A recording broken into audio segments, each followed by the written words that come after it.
एक घने जंगल के बीच एक चौड़ी नदी बहती थी। नदी के उस पार एक छोटा सा टापू था, जहां सबसे रसीले और मीठे फल वाले पेड़ लगे थे। जंगल के हर जानवर के लिए यह जगह खास थी और नदी पार करने का एक ही रास्ता था। पानी में बहते पुराने गिरे हुए लकड़ी के लट्ठे, जो इन पर कूदकर संतुलन बना पाता, वही टापू तक पहुंच सकता था। एक दिन एक नवजात हिरण का बच्चा, जो अभी ठीक से दौड़ना भी नहीं सीख पाया था, अपने झुंड के साथ नदी किनारे पहुंचा। उसने देखा कि गिलहरियां बिजली सी छलांग लगाकर लट्ठे से लट्ठे पर कूद रही हैं।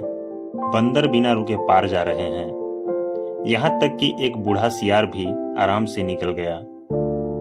उस बच्चे ने सोचा, इतना आसान, मैं भी कर सकता हूं।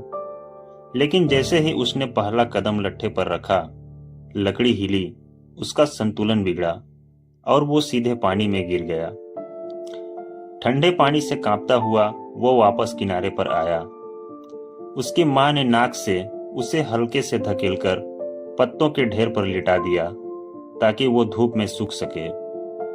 जब तक उसके शरीर से पानी की ठंडक निकली, बाकी जानवर टापू के सारे पके फल खा चुके थे।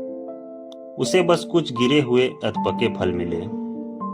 अगले दिन बच्चे ने फिर कोशिश की, लेकिन इस बार नदी के किनारे खड़े एक बुजुर्ग हाथी ने रोककर कहा, अगर उस पार जाना है तो पहले संतुलन बनाना सीखो, वरना नदी हर बार तुम्हें निगल लेगी। पर बच्चा अधीर था। कुछ दिन बाद जब सब अपने अपने रास्ते चले गए, वो झाड़ियों के बीच से चुपके नदी पार करने लगा। लेकिन ऊपर पेड़ पर बैठी चालाक मैना ने उसे देख लिया। उसने जोर से चेतावनी की आवाज निकाली और तभी एक मगरमच्छ पानी में से सिर निकालकर आया और बोला, गलत रास्ता लेने वाले को जंगल जल्दी पकड़ लेता है। वह बच्चा डरकर वापस भाग गया। उस रात टापू के मीठे फलों का ख्याल उसे नींद नहीं लेने दे रहा था। वो अकेले नदी के किनारे पहुंचा। वहां उसे बहकर किनारे आए दो गोल गोल तने मिले। उसने खेल खेल में उन पर चढ़कर बैलेंस बनाने की कोशिश की। पहले ही पल वो गिर पड़ा, फिर चढ़ा, फिर गिरा और फिर चढ़ा। रात भर बार बार गिरते उठते उसने सीखा कि कैसे पैरों का भार बदलना है, कैसे हल्के कदम रखना है। सुबह सारे जानवर देखने जुट गए। बच्चा लट्ठे पर चढ़ा, एक तेज छलांग लगाई और जैसे हवा पर दौड़ रहा हो वैसे टापू तक पहुंच गया। लेकिन बुजुर्ग हाथी ने लट्ठे हटाकर उनकी जगह पतली फिसलन भरी बांस की लाठियां रख दी। अब तो बड़े बड़े जानवर भी फिसलकर पानी में जा गिरे। बच्चे ने भी कोशिश की और गिर पड़ा। शाम को हाथी ने उसके पास आकर पानी में एक सूखा पत्ता फेंका। पत्ता गिरा और डूब गया।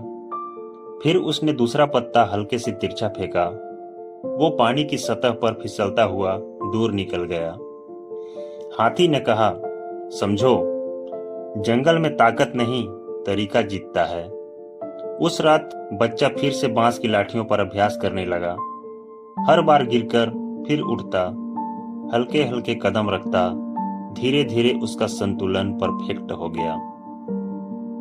आखिरकार एक सुबह उसने बिना गिरे पूरी बांस की पट्टी पार कर ली।